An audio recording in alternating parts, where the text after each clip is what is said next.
विनय एक बीमा कंपनी में काम करता है। उसकी कंपनी उसको नई नई जगहों पर भेजती रहती है काम के लिए, जिसके कारण वो अपना घर एक ठिकाने पर नहीं रख सकता था। इस बार उसको नेपाल के एक छोटे से पहाड़ी इलाके में जाना था, करीब 1 महीने के लिए। इसलिए इस बार उसने अपनी पत्नी को भी अपने साथ ले लिया। परिवार में सिर्फ वो और उसकी पत्नी ही रहती थी। विनय और उसकी पत्नी दोनों नेपाल के लिए निकल पड़े। वैसे भी ठंड का मौसम था और नेपाल में ऊपर से बहुत तेज बर्फबारी पड़ रही थी। वो लोग वहां पर पहुंच चुके थे जहां पर उनका रहने का इंतजाम था। उस घर तक पहुंचने के लिए उसको काफी संघर्ष करना पड़ा, क्योंकि घर छोटे से गांव के एक पहाड़ी इलाके में था, जिसकी वजह से दोनों काफी थक चुके थे। रात के करीब 12:30 बजे वो घर पर पहुंचे। जहां वो रह रहे थे वहां दूसरे घर एक दूसरे से काफी दूरी पर थे। बाहर जोरों से ठंडी हवा और बर्फ गिर रही थी। दोनों अपने रजाई में दुबक कर आराम कर ही रहे थे कि अचानक उनको लगा कि किसी ने उनके घर का दरवाजा खटखटाया है। फिर उन्होंने सोचा कि क्या पता तेज हवा चलने की वजह से ऐसा हो रहा हो, इसलिए उन्होंने इसको अनदेखा कर दिया। अगली सुबह विनय जिस काम के लिए आया था उसके लिए वो निकल पड़ा। उसकी पत्नी अब घर पर अकेली ही थी। उसको समझ नहीं आ रहा था कि वो घर पे बैठ के कैसे वक्त बिताए। उसने सोचा क्यों ना बाहर जाया जाए और इस नई जगह को देख लिया जाए। बाहर ठंड तो थी पर हवा नहीं चल रही थी। वो बाहर जाने के लिए तैयार हो गई।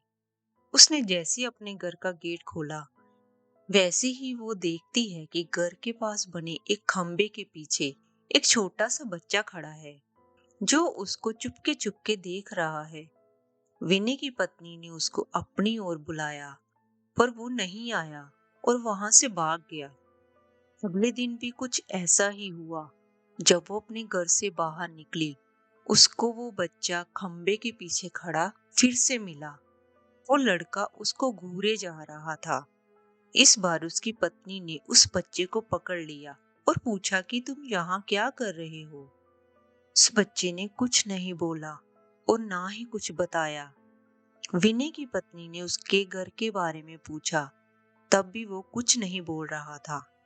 आखिर में उसका नाम पूछने पर उसने अपनी धीमी सी आवाज में अपना नाम सूर्या बताया और फिर वहां से भाग गया। उसको उसका बिहेवियर कुछ समझ नहीं आया। ये सिलसिला ऐसे ही काफी दिनों तक चलता रहा। वो बच्चा खंबे के पीछे खड़ा होकर उसे निहारता रहता था।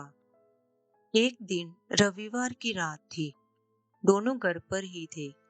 उस रात काफी ज्यादा बर्फबारी हो रही थी और मौसम बहुत ही ज्यादा खराब था। इतना खराब था कि अगर कोई बाहर चला जाए तो उसकी मौत हो जाए। इसलिए वो दोनों अपने घर पर ही थे। अचानक दरवाजा किसी ने फिर से खटखटाया। उन दोनों को फिर से लगा कि शायद हवा की वजह से ऐसा हो रहा होगा, क्योंकि बाहर मौसम बहुत खराब था। तभी फिर से किसी ने दरवाजा दोबारा खटखटाया। इस बार खटखटाने की आवाज काफी साफ आ रही थी। ये आवाज सुनकर दोनों डर गए, क्योंकि इतनी रात को वो भी जान लेने वाली ठंड में आखिर कौन हो सकता है। दोनों एक दूसरे का मुंह देखने लगे। अचानक दरवाजे के बाहर से धीरे धीरे रोने की आवाज आने लगी। तभी विनी ने जोर से बोला, कौन है बाहर? कुछ देर तक आवाज तो नहीं आई, पर बाद में एक धीमी सी आवाज आई, दरवाजा खोलो, कृपा करके दरवाजा खोलो, बहुत ठंड है बाहर। ये आवाज किसी बच्चे की थी। तभी विनय की पत्नी को ये आवाज जानी पहचानी लगी। उसने कहा कि ये तो वही बच्चे की आवाज लगती है जो रोज घर के बाहर खड़ा होता है। विनय की पत्नी ने कहा कि हमें इसे अंदर लाना चाहिए। वो भागती हुई अभी दरवाजे के पास जा ही रही थी दरवाजा खोलने के लिए। अचानक उसके फोन की घंटी बजी। फोन एक पड़ोस में रहने वाली औरत का था, जिससे आज ही विनय की पत्नी मिलकर आई थी। विनी की पत्नी ने फोन उठाया। वहां से उस औरत की आवाज आई, हेलो जी, मैं आपको बताना भूल गई थी कि अगर आपके घर के बाहर कोई भी दरवाजा खटखटाए तो उसको मत खोलना। विनी की पत्नी ने उसे कहा कि अभी मेरे घर के बाहर से एक बच्चे की आवाज आ रही है जो दरवाजा खोलने को कह रहा है। तभी उस पड़ोस वाली औरत ने कहा कि आप दरवाजा बिल्कुल मत खोलना, वो असल में एक आत्मा है। यहाँ जब जब तेज आंधी और ठंड पड़ती है वो तब तब सबके घर के बाहर जाता है, दरवाजा खटखटाता है और दरवाजा खोलने को कहता है। वो ठंड का बहाना बनाता है और दरवाजा खुलवाने की कोशिश करता है। अगर कोई गलती से भी दरवाजा खोल देता है तो वो अगले दिन बर्फ में दबा हुआ मिलता है। ये सुनते ही जैसे उनके पैरों के नीचे से जमीन खिसक गई हो। वो सोचने लगी कि जो बाहर दरवाजा खटखटा रहा है वो क्या असल में एक आत्मा है। उन्होंने दरवाजा नहीं खोला। अगले दिन वो भागकर अपनी पड़ोसन के पास गए और पूरे मामले के बारे में पूछा। उस औरत ने बताया कि इस गांव में एक परिवार रहता था। एक दिन एक पहाड़ टूटकर उसके घर के ऊपर गिर गया और उसका सारा परिवार मारा गया। बस वही एक बच्चा बच गया था। वो दूसरों के घर जा जाकर खाना मांगता। एक दिन बहुत जोरों से बर्फबारी पड़ रही थी। वो दूसरों के घर के बाहर दरवाजा खटखटा कर घर के अंदर आने की गुहार लगा रहा था, पर किसी ने उसकी आवाज नहीं सुनी।